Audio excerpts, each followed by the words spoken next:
Dehradun Lucknow Vande Bharat train का शुभारंभ। PM Modi ने वर्चुअल माध्यम से हरी झंडी दिखाकर किया रवाना। सीएम धामी ने पीएम मोदी को दिया धन्यवाद।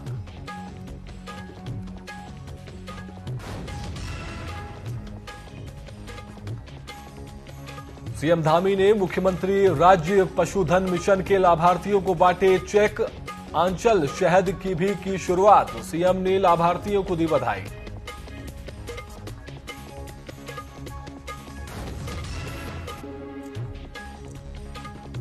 उत्तराखंड की 3 लोकसभा सीटों पर कांग्रेस ने की उम्मीदवारों की घोषणा। टिहरी से जोत सिंह गुनसोला, पौड़ी से गणेश गोदियाल और अल्मोड़ा से प्रदीप टमटा प्रत्याशी घोषित।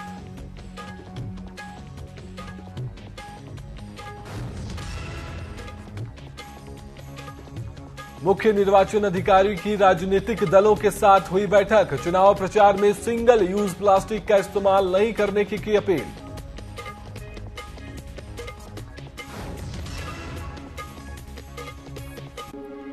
और देहरादून में मरीजों को ले जा रही एम्बुलेंस को ट्रक ने मारी टक्कर। हादसे में एक महिला सहित 2 की मौत, 4 लोग गंभीर रूप से घायल।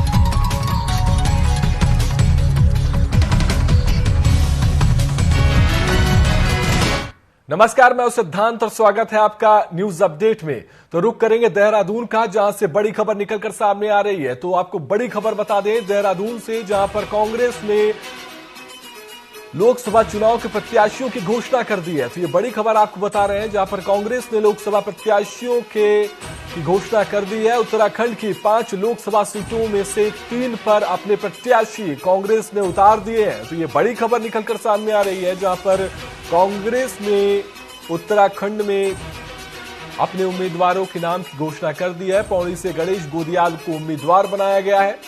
आपको बड़ी खबर बता दें, जहां पर टिहरी से जोत सिंह गुनसोला को पार्टी ने प्रत्याशी घोषित कर दिया है। तो बड़ी खबर निकलकर सामने आ रही है देहरादून से, जहां पर कांग्रेस ने लोकसभा प्रत्याशियों के नाम की घोषणा की है। अल्मोड़ा से प्रदीप टमटा को प्रत्याशी बनाया गया है।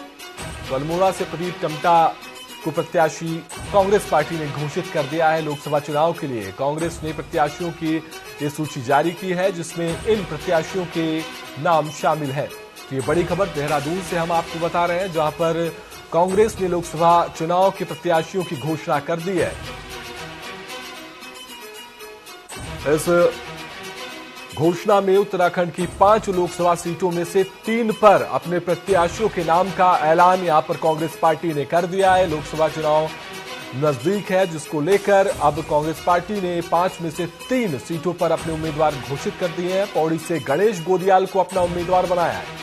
तो पौड़ी से गणेश गोदियाल को उम्मीदवार बनाया गया है। टिहरी से जोत सिंह गुनसोला को प्रत्याशी घोषित कर दिया है पार्टी ने। तो ये बड़ी खबर आपको बता रहे हैं। तो एक और नाम जो कि अल्मोड़ा से प्रदीप टमटा को प्रत्याशी घोषित किया गया है।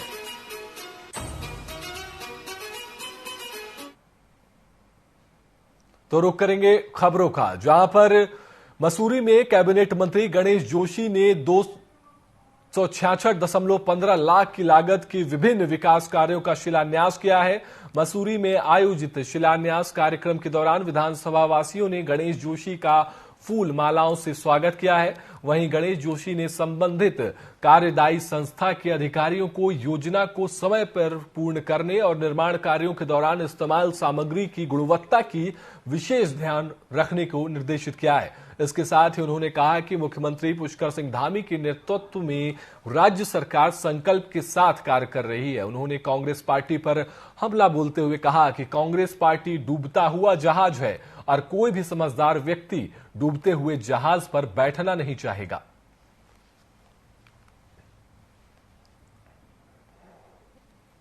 मसूरी की जनता का जो ऋण मेरे ऊपर है, उसके ब्याज के रूप में कुछ विकास कार्यों का शिलान्यास लोकार्पण हमने अभी किया है। 2 दिन पूर्व करीब 59 करोड़ के 56 करोड़ का इको पार्क और 3 करोड़ की फसार लाइट का शिलान्यास माननीय मुख्यमंत्री जी ने किया है। कल ही बोर्ड से मैंने 52 लाख रुपया माल रोड को ठीक करने के लिए स्वीकृत कराया है और आज सुबह ही इस विधानसभा क्षेत्र के एक गांव में 3 करोड़ का शिलान्यास लोकार्पण मैंने किए हैं। नैनीताल में विधानसभा कार्यालय का उद्घाटन करते हुए विधायक सरिता आर्या और विधानसभा प्रभारी प्रदीप जनोटी ने चुनावी बिगुल फूंक दिया है। विधानसभा प्रभारी प्रदीप जनोटी ने राज्य अतिथि गृह में भाजपा मंडल पदाधिकारियों के साथ बैठक की। इस दौरान प्रदीप जनोटी ने कहा कि चुनावों को लेकर भाजपा कार्यकर्ता बूथ स्तर तक लोगों से मिलकर पीएम मोदी की ओर से चलाई जा रही जन कल्याणकारी योजनाओं से अवगत कराने के साथ उन्हें जन जन तक पहुंचा रहे हैं। विधानसभा की संचालन समितियों का गठन सब जगह हो रहा है। हमारे यहाँ भी विधानसभा की समिति का गठन हो गया है। आज उसकी पहली बैठक थी। योजनाएं बन रही हैं, हर घर घर तक हमारा संपर्क हो, हर बूथ तक हम पहुंचे। कहीं ना कहीं लाभार्थी संपर्क योजना और युवा संपर्क योजना, महिला संपर्क योजना, SC ST संपर्क योजना, हमारे तरह तरह के हमारी जो ये समितियां बनी हैं, इन समितियों के माध्यम से हम घर घर जाकर आदरणीय नरेंद्र भाई मोदी जी के 10 साल का कार्यकाल और सरकार की उपलब्धियां ये लेकर हम जाएंगे। और कहीं ना कहीं मुझे लगता है कि देश के अंदर एक वातावरण बना है और आज देश में ये विषय, ये कोई मुद्दा नहीं रह गया कि भारतीय जनता पार्टी को साथ जिताना है। गढ़वाल करण नगर सिंह नगरन्याल मंगलवार को टिहरी दौरे पर रहे, जहां उन्होंने चंबा पुलिस लाइन और नई टिहरी SSP ऑफिस का निरीक्षण किया। इस मौके पर IG ने स्टाफ के साथ अपराधों को लेकर समीक्षा की और लंबित मामलों के जल्दी निस्तारण के निर्देश दिए। IG ने कहा कि बढ़ते साइबर क्राइम को लेकर साइबर सेल को हाईटेक और स्टाफ को ट्रेनिंग देकर एक्सपर्ट किया जा रहा है। वहीं आगामी चुनाव को शांतिपूर्ण और सुरक्षा को लेकर भी स्टाफ के साथ लगातार मीटिंग की जा रही है। वांछित अपराधी है, उनकी गिरफ्तारी के लिए भी सार्थक प्रयास किए जाए। यदि गिरफ्तार नहीं हो पा रहे काफी प्रयास के बाद तो उनको 299 के तहत इनाम की घोषणा किया जाए। फिर समय समय पर यदि गिरफ्तार नहीं हुआ उसके बाद भी तो उसे इनाम में बढ़ोतरी किया जाए। तो यही सब चीजें देखा गया अभी और टिहरी की स्थिति अच्छी है। रुद्रपुर के किच्छा रोड स्थित निजी अस्पताल में SSP और डॉक्टर मंजुनाथ टीशी नशा मुक्त केंद्र का उद्घाटन किया। इस दौरान उन्होंने कहा कि समाज में जो नशे के ऊपर निर्भरता है, इस नशाखोरी को समाज से निकालना है, तो इसके लिए शिक्षा, जागरूकता, प्रशासन, पुनर्सुधार केंद्र की आवश्यकता होती है। नशा मुक्ति केंद्र की आवश्यकता और उपयोगिता को लेकर बोलते हुए मनोचिकित्सक विभाग के प्रभारी डॉक्टर मिलन अरोरा ने कहा कि नशा समाज के सामने गंभीर चुनौती के रूप में व्याप्त है, जिसका निराकरण अति आवश्यक है। हमको भी पता है कि विभिन्न प्रकार की शारीरिक और मानसिक मतलब अनसाइंटिफिक मेजर्स को यूज करते हुए खाना नहीं देना, पानी नहीं देना, इस प्रकार की जो है भारी भरकम फीस भी लेना और उत्पीड़न की चीजें सामने आई।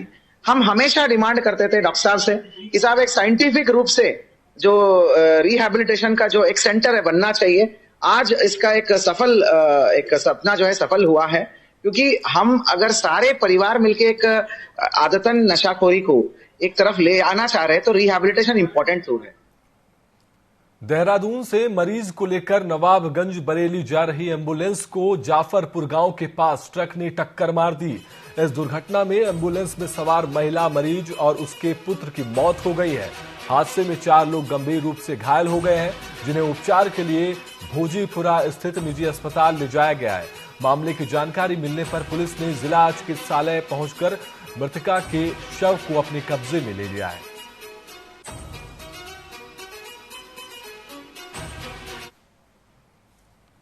इसमें एक एम्बुलेंस जो एक पेशेंट को लेकर के आ रही थी, ये ऋषिकेश से ये लोग आ रहे थे और इनकी गाड़ी जो है रोड पे वाहन खड़ा था, हैवी वाहन, उससे इनकी गाड़ी टकराई है। उस पर टोटल 5 लोग सवार थे एम्बुलेंस में और इनमें से एक व्यक्ति की मृत्यु की सूचना है, जो कि एक महिला है जो पूर्व से ही बीमार थी।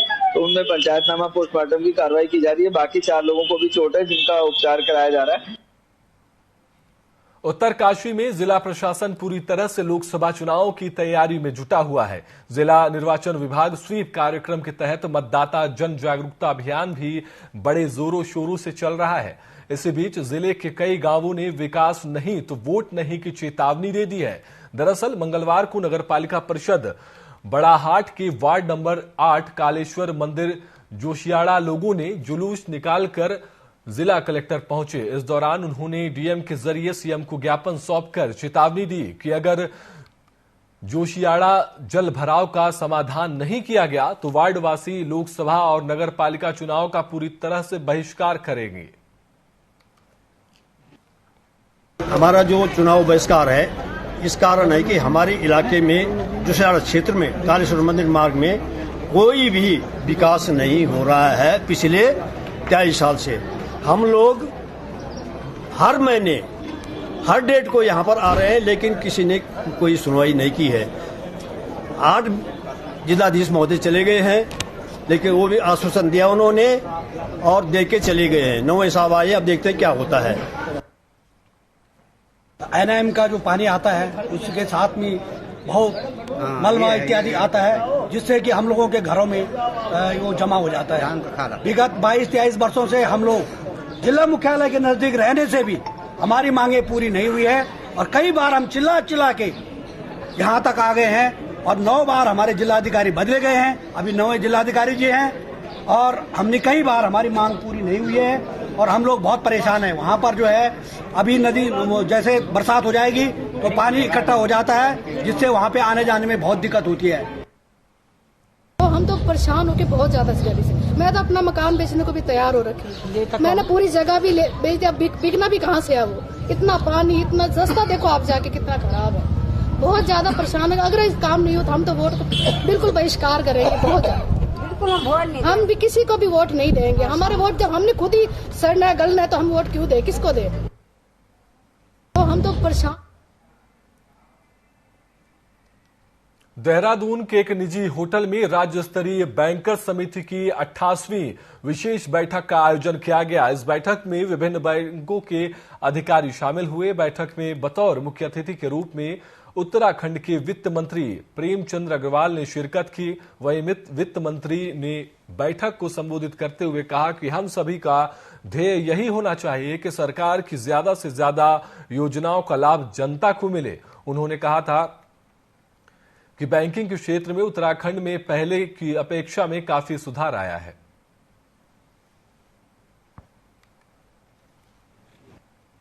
देखिए, राज्य स्तरीय बैंकर समिति की जो ये 88 विशेष बैठक हुई, ये साल भर में एक बार होती है। सभी बैंकर्स के साथ हम लोग बैठ के, विभाग के अधिकारियों के साथ बैठ के साल भर में हम लोगों ने क्या क्या काम किया, क्या हमारी प्रगति है, इस पर हम लोग बातचीत करते हैं और उसमें यदि कहीं कोई कमी हो या उसमें कोई सुझाव देना, हम लोग आपस में चर्चा करके सुधार लाने की बात करते हैं और ज्यादा से ज्यादा जनता को, किसानों को, हमारे जो स्वयं सहायता समूह है, जो भी सरकार की योजना है वो जनता तक कैसे ज्यादा से ज्यादा पहुंचे, उसके लिए हम लोग बातचीत करते हैं।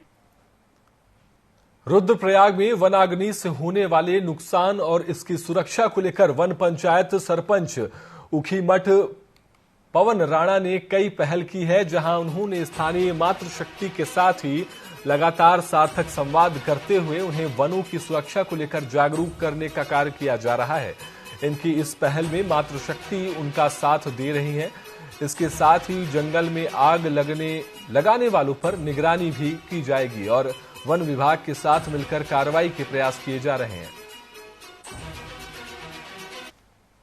लगातार मैं देख रहा हूं कि जंगलों में जिस प्रकार से आग लग रही है। मैंने इस बार महिलाओं से चारा कटाया है जंगल में, क्योंकि यहाँ हम देखते हैं पहाड़ों में कि जैसे चारा काट दिया महिलाओं ने, तो उसके बाद क्या करते हैं जंगलों में चौकीदार या किसी को बोल दिया आग लगाओ तो अच्छी पैदावार होगी। अब जब मैंने लगातार उस पर एक्सप्लेनेशन कर रहा था कि यार ये ठीक नहीं हो रहा है, क्योंकि नए पौध जल जाती हैं, जंगली जानवर जल जाते हैं, पक्षियों के अंडे जल जाते हैं, प्रदूषण हो रहा है।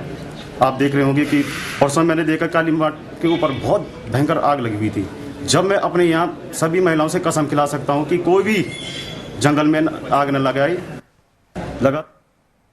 मोदी सरकार ने पूरे देश में नागरिकता संशोधन कानून यानी CAA लागू कर दिया है।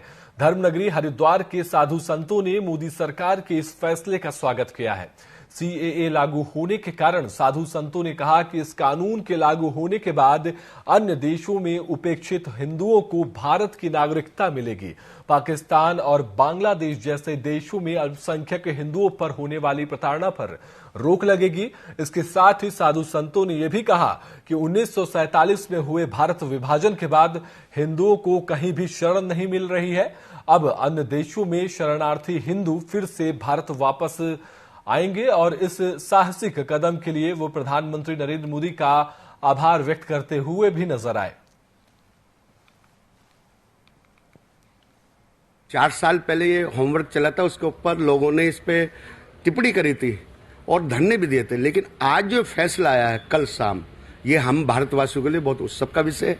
हम स्वागत करते हैं और ये जो कानून पास हुआ है ये आज का नहीं, बहुत पुराना लटका हुआ था, लेकिन इच्छा शक्ति जिसमें राजा में होगी वो ये फैसले ले सकता है। माँ गंगा जी का आशीर्वाद माननीय प्रधानमंत्री जी बना रहे, मैं ऐसी मंगल कामना करता हूँ। राजस्थान, पाकिस्तान और बांग्लादेश में जो हिंदू की संख्या घटी है और जो हिंदू वहाँ पीड़ित हैं, उनके लिए भारत में सुनहरा अवसर है। जो अगर कहीं हमारे भाई कष्ट में हैं, किसी पर अत्याचार हो रहा है और वो हमारे देवभूमि भारतवर्ष में जो हमारे प्राचीन सत्य सनातन धर्म की संस्कृति पर यह देश गुजर बसरान कर रहा है, तो स्वागत है उनका। और ये जो सुविधा भारत सरकार ने दी है, इस सुविधा का लाभ उन भाइयों को मिले, हमारे मित्रों को मिले। स्वागत योग्य कानून है जिससे उपेक्षित हिंदुओं को अन्य देशों में जहां अल्पसंख्यक थे उनके साथ ज्यादती हुई और उनका आखिर कौन है, तो इसमें बड़ा दिल दिखाते हुए भारत सरकार ने एक बहुत बड़ा फैसला लिया है। इसको संत समाज पुरजोर स्वागत करता है। नैनीताल में 63 किलोमीटर आंतरिक मार्गों के निर्माण कार्य का विधायक सरिता आर्या ने शुभारंभ किया। वहीं विधायक सरिता आर्या ने नगर में निर्माणाधीन और पूरे हो चुके कार्यों के बारे में बताया कि 197 करोड़ रुपए की लागत से बालिया नाला का निर्माण कार्य भी प्रगति पर है। 97 करोड़ की लागत से सीवर ट्रीटमेंट कार्य, 10 करोड़ से ठंडी सड़क पाषाण देवी पहाड़ी का सुधारात्मक कार्य के साथ कई अन्य कार्य भी किए जा रहे हैं। इंटरनल हमारी जितनी भी सड़कें हैं, पहले इसका रखरखाव नगर पालिका करती थी। नगर पालिका इसका रखरखाव नहीं कर पा रही थी, तो माननीय मुख्यमंत्री जी जब नैनीताल आए थे तो हम सभी ने, नैनीताल वालों ने, हम सभी ने डिमांड रखी थी कि इसका रखरखाव नगर पालिका नहीं कर पा रही है, तो इसको PWD में हस्तांतरित कर और इसमें पैसा दिया जाए, जिससे कि हमारी यहाँ की जो रोडें हैं आंतरिक, उनका रखरखाव हो सके। तो 63 किलोमीटर और पूरी नैनीताल की जितनी हमारी आंतरिक सड़कें हैं, चाहे पैदल और हमारी मोटर मार्ग, उनके लिए पैसा माननीय मुख्यमंत्री जी ने शिलान्यास करा और उसका लोकार्पण किया। तो आज मैंने उसका शुभारंभ किया क्योंकि आचार संहिता लगने वाली है। उत्तराखंड हाईकोर्ट ने जिला खनन न्यास की धनराशि को अन्य मदों में खर्च करने को लेकर दायर जनहित याचिका पर सुनवाई हुई। सुनवाई करते हुए कोर्ट ने राज्य सरकार से डिस्ट्रिक्ट मिनरल फंड से मूल उद्देश्य की खर्च की गई धनराशि की रिपोर्ट 1 अगस्त तक पेश करने को कहा है। बता दें कि गोपाल बनवासी अधिवक्ता के माध्यम से उच्च न्यायालय में जनहित याचिका दायर कर रहा है। दायर कर कहा है कि केंद्र सरकार के जारी गाइडलाइन के अनुसार जिला खनन न्यास की जमा धनराशि का उपयोग खनन से होने वाले नुकसान और उसके दुष्प्रभाव को रोकने के लिए किया जाता है, जबकि जिला बागेश्वर में इसे मद में जमा धनराशि का उपयोग अन्य मदों में किया गया, जो कि गलत है। मैं बागेश्वर में जो जिला खनन न्यास की धनराशि है जिसका उद्देश्य माइनिंग अफेक्टेड एरियाज में डेवलपमेंट वर्क और वहां पर जो माइनिंग से नुकसान होता है उसकी भरपाई के लिए होता है, उस धनराशि को कई अन्य मदों में जिले में खर्च किया गया है जिसकी अनुमति नहीं है, जैसे कि जिलाधिकारी कार्यालय के रिनोवेशन और कई वाहन परचेज और अन्य विभागों को फंड डाइवर्ट किया गया है। केंद्र सरकार के द्वारा ये नियम है कि इन फंड को और किसी पर्पज के लिए डाइवर्ट नहीं किया जा सकता, सिर्फ माइनिंग के जो दुष्प्रभाव हैं उन्हीं को दूर करने के लिए किया जा सकता है। इस पर कोर्ट ने संज्ञान लिया और ये डिटेल मांगी है कि वास्तव में कितना पैसा डिस्ट्रिक्ट मिनरल फंड से उसका जो मूल उद्देश्य है उसके लिए खर्च किया गया है, इसकी डिटेल कोर्ट में दाखिल होनी है। और साथ ही ये भी पूछा है कि जो अन्य डिस्ट्रिक्ट मिनरल फाउंडेशन है अन्य जिलों में उत्तराखंड में, उनमें कौन सा ऐसा फाउंडेशन है जो बेहतर कार्य कर रहा है। मैं बागेश्वर में जो जिला पत्रकार आशुतोष नेगी को गिरफ्तार करने का मामला नैनीताल हाई कोर्ट पहुंच गया है। आशुतोष नेगी को SC/ST एक्ट और अन्य मामले में गिरफ्तार कर जेल भेजे जाने के खिलाफ दायर याचिका पर सुनवाई हुई, जो बुधवार को भी जारी रहेगी। बता दें कि हिमानी नेगी ने उच्च न्यायालय में याचिका दायर कर कहा है कि आशुतोष नेगी की एक सोची समझी साजिश के तहत गिरफ्तार किया गया है, क्योंकि आशुतोष नेगी पर SC/ST एक्ट का मामला नहीं बनता है, जिसकी जांच किसी स्वतंत्र एजेंसी से कराई जानी चाहिए ताकि उनको न्याय मिल सके।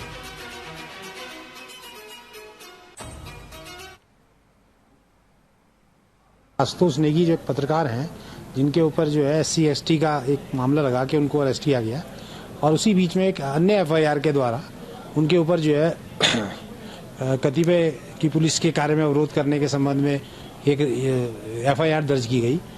तो इस घटनाक्रम को लेके एक यहाँ पे रिट याचिका दायर की गई है। रिट याचिका में बिंदु उठाया गया है कि जो SC/ST इवन जो शेड्यूल है उसमें SC/ST का मामला नहीं बनता है, उसके बावजूद भी पुलिस ने व्यंजनपुर में FIR दर्ज की है उसका, और उसको अपने कलर देने के लिए एक दूसरी FIR जो दर्ज की गई है वो भी एक दुर्भावनापूर्ण रूप से दर्ज की है, उसको निरस्त किया जाए और किसी इंडिपेंडेंट एजेंसी से इंक्वायरी कराई जाए। पीएम मोदी ने वर्चुअल माध्यम से देहरादून लखनऊ देहरादून वंदे भारत ट्रेन को हरी झंडी दिखाकर रवाना किया। साथ ही साथ मुख्यमंत्री पुष्कर सिंह धामी ने एक स्टेशन एक उत्पाद स्टॉल का भी शुभारंभ किया, जिसमें अब स्टेशन पर ही यात्रियों को सभी सुविधाएं उपलब्ध हो सकेंगी। सीएम धामी ने अपने संबोधन में पीएम मोदी का धन्यवाद दिया।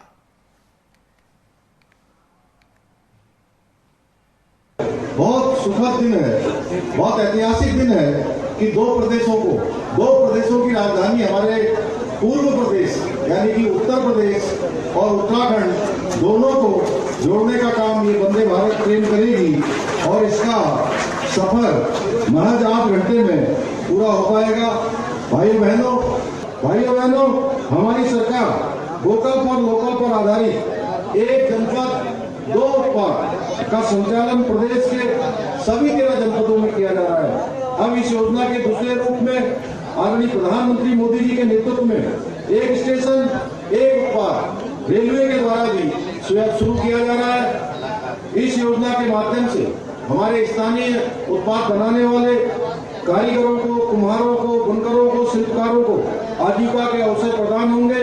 प्रत्येक दुकान से कम 4 से 5 हजार लोगों को रोजगार के अवसर प्राप्त होंगे।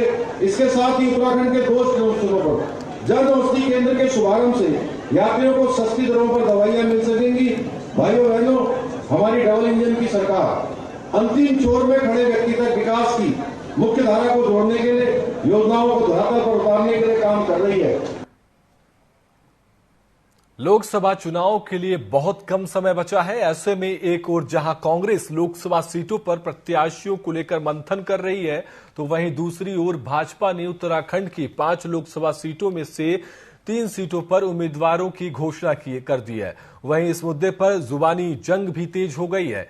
एक तरफ जहां बीजेपी पर प्रत्याशी न होने की बात कह रही है, तो वहीं दूसरी ओर कांग्रेस ने बीजेपी पर अपनी पार्टी में ही ध्यान देने की नसीहत दे दी है। कांग्रेसियों की बोलती बंद है, एक के बाद एक जनाधार वाले नेता, जिन किसी के बीच 500, 200, 1000, 2000, 10,000 की ताकत है, ऐसे सारे जनाधार वाले नेता कांग्रेस छोड़कर भाजपा में आ रहे हैं, क्योंकि कांग्रेस आज एक डूबता हुआ जहाज है, और जब जहाज डूबता है तो लोगों को अपनी जान प्यारी होती है और राजनीतिक रूप से जिंदा रहने के लिए उनको बताया कि अगर कोई पार्टी है जिसका भविष्य उज्जवल है तो भारतीय जनता पार्टी है। यही कारण है कि आज कांग्रेस का लोग टिकट लेने से मना कर रहे हैं, टिकट लेने को तैयार नहीं हो रहे हैं। और भारतीय जनता पार्टी हमने प्रत्याशी तय कर दिए हैं, शीघ्र ही हमारे दो अन्य प्रत्याशी भी तय होंगे। और मैं पूरे दावे के साथ कह सकता हूं, पिछली बार से अधिक मतों से इन 500 को सीटों का भारतीय जनता पार्टी जीतेगी और मोदी जी देश के प्रधानमंत्री बनेंगे। भारतीय जनता पार्टी के प्रवक्ता ने बयान दिया है, उनको अपना अतीत भी देखना चाहिए और अपने अतीत पर अगर नजर दौड़ाएंगे तो शायद संभवतः इस तरीके की टिप्पणी वो कदापि नहीं करेंगे। कांग्रेसियों की बोलती। मुख्यमंत्री पुष्कर सिंह धामी ने मुख्यमंत्री राज्य पशुधन मिशन के लाभार्थियों को चेक बांटे हैं। वहीं उन्होंने आंचल शहद की भी शुरुआत की। सर्वे ऑफ इंडिया स्टेडियम में आयोजित कार्यक्रम में उन्होंने लाभार्थियों को बधाई दी और उनके सशक्त भविष्य की कामना भी की। मुख्यमंत्री ने कहा कि इस योजना का लाभ अधिक लोगों तक पहुंचे, इसके लिए लाभार्थी प्रयास करें। इस मौके पर पशुपालन मंत्री ने सीएम धामी के 2 साल के कार्यकाल की मुक्त कंठ प्रशंसा की है। उन्होंने कहा कि सरकार पशुपालकों के लिए 8 नई योजनाएं लेकर आई है। पशुओं के इलाज के लिए राज्य में 60 एम्बुलेंस है जो मुफ्त सेवा दे रही है।